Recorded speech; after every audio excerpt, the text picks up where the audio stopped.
സേനാധിപ, എന്താണ് ഇവന്റെ തീരുമാനം? ഇല്ല പ്രഭു, ഇവൻ പിന്മാറാൻ തയ്യാറല്ല. ജീവൻ പോയാലും അവളെ മതിയെന്ന്.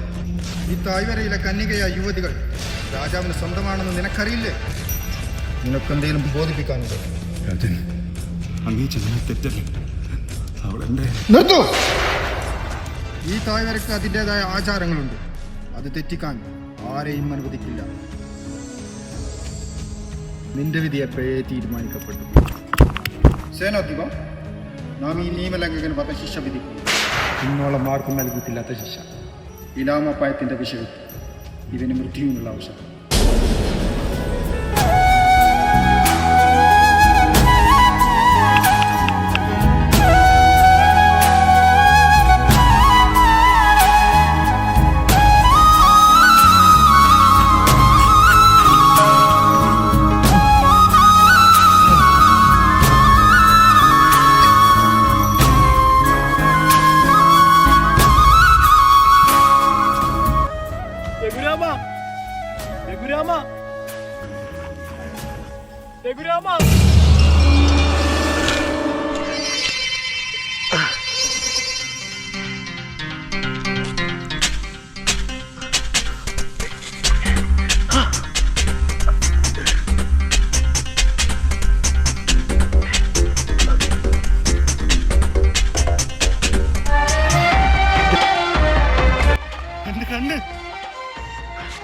എന്റെ കണ്ണ്, ദൈവമേ!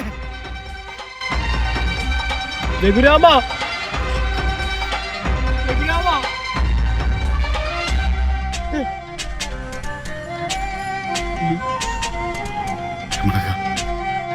രഘുരാമ, നീ മരിച്ചിട്ടില്ലേ?